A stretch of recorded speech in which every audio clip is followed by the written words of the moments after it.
Oh, all right, we got ourselves the 2005 Chevy Avalanche here today. This used to be ours. We sold it to Mr. Gary down the road. He's had it for the last couple years now. It's a good running little truck. Today we're gonna do a couple of things on it for him. So depending on which video you are on, that's what you're gonna see. So we're gonna start by removing and replacing this radiator because the plastic on the side is cracked. And we are also going to do the tailgate handle on the rear tailgate because it is broken. But first video's up. We're gonna go ahead and knock out this radiator right now. So we're gonna get right into this thing. I will say I will put a link up here in the video and in the description below for a replacement radiator on Amazon. If you want to wait a little bit and order that in, that really helps us out. Otherwise, you can get it at any auto parts store or Rock Auto or wherever you want. But we're gonna get right into this thing. So first things first, we gotta pull this shroud cover right here, which is a series of push pins across it. We'll get this popped out, get this removed. We're going to pull this push pin on this upper radiator hose here to release it from the air duct, and we are going to remove this, and then I'll probably pick up from that point, and then we'll get into stripping this thing down, getting ready to get the radiator out. All right, so we removed our cover, which has an 8mm that screws into that little hole right there, and then we use our 8mm to loosen both band clamps and get that breather tube out of the way. So now what we're going to do is we're going to unpush pin this upper radiator hose here. And then I'm gonna go ahead and remove it here before I've drained it because my crack is right there in that reservoir. So it shouldn't have really any fluid left in it. It should have leaked out by now. If you're having any concern, this is the time to drain it. There may be a drain spout on this radiator. I'm not sure. I'm gonna just pull that lower hose when I get to it and put a catch can underneath the car. And we're gonna start with some fresh coolant. But for now, I'm gonna yank this. I'm gonna take it off here. And then I'll probably just swing this hose out of the way. And then hopefully we can then get to and remove the fan assembly. And then we'll start worrying about pulling the transmission lines of the lower hose and the feed hose over there. So let me go ahead and get this removed, which is just this clamp here. We'll just squeeze it, release it, and then we'll pick up from there. All right, for once that worked exactly like I planned. So we had no coolant left in this upper hose essentially. But I was gonna tell you, you're probably gonna want one of these. This is called a radiator hose removal tool. It's just a little pick. This one's at like a 90, but they make varying ones. I'll have a kit linked below as well. But you essentially get this and put it up underneath the hose when the hoses are stuck, and then ream it around, and then that breaks the hose free and makes it easy to come off, because these boogers can get real gummed up and stuck on there. But I went ahead and pulled the entire hose just because when I folded it back, it looked like it would be in the way. And then I went ahead and unclipped this throttle body line from the fan shroud here.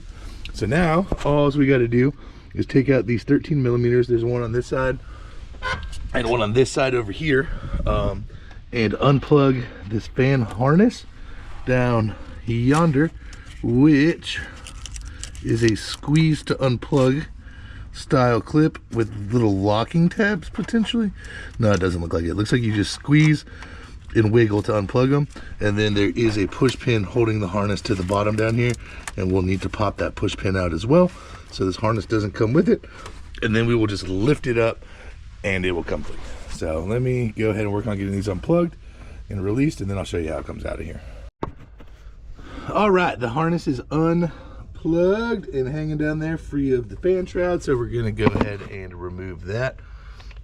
Also, for those of y'all that want a good laugh,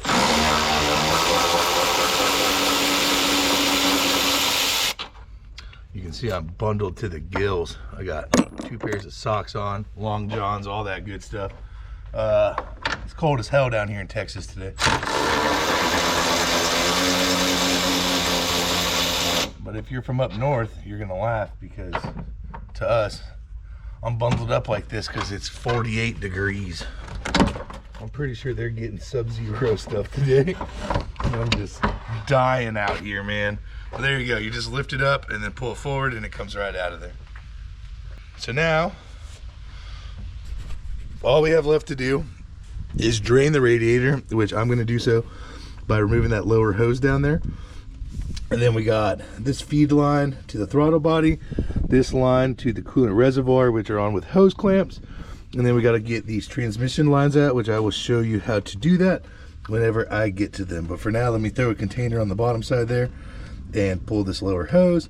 We'll drain out whatever's left in here, and then Yeah, and then I'll pop these two hoses off the top here too, and then we'll pick up with those lines, and then we're ready to unbolt and slide this puppy out. It's not too bad of a job. All right, here we are. So I will tell you that I did find there is a drain port down here on the passenger side.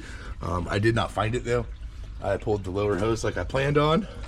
We have drained into our pan down there. We are down to these tranny lines. So if you've never done these before, what you're gonna wanna do is pop these little plastic caps off right here. They will just pop off and slide back to expose some little clips in there. So let me grab my little, oh, here we go, I got a flathead right here. So yeah, so you'll come in here and you'll just pop these little caps off, just like this. You can normally do it, oh, sorry, I'm trying to hold a camera and do things. I got in here with a flathead to move it back. You can normally just do it with your fingers. Let me see if I can show you on this one. But if they get gummed up and stuck, you just stick a little flathead under, just kind of carefully pop it back, just like that. Now we're gonna need a small pick tool. What we're gonna do, so there's a little clip right in here. I'm not sure how well you can see it, but we're gonna pop these clips out, and then these lines will just pull straight out, and we're ready to pull the radiator.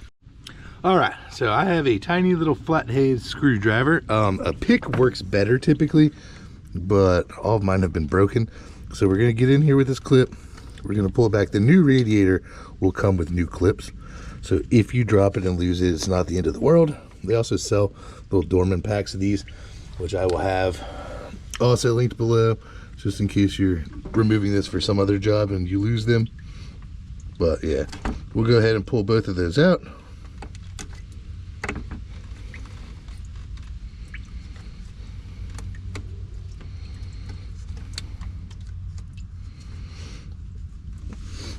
So these clips are like quick install clips.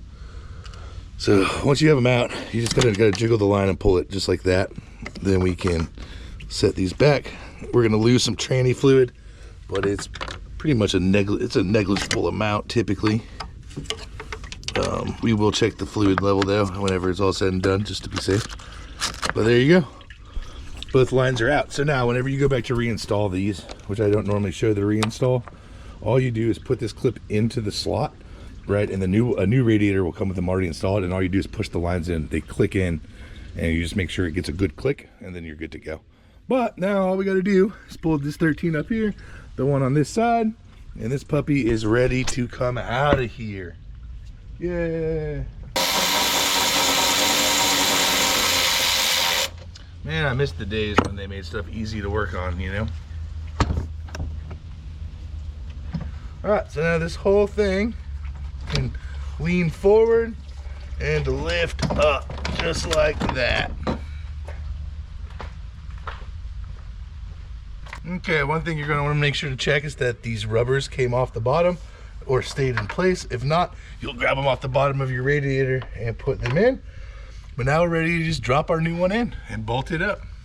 Be careful going in, not to damage any fins, obviously. But easy peasy, lemon squeezy.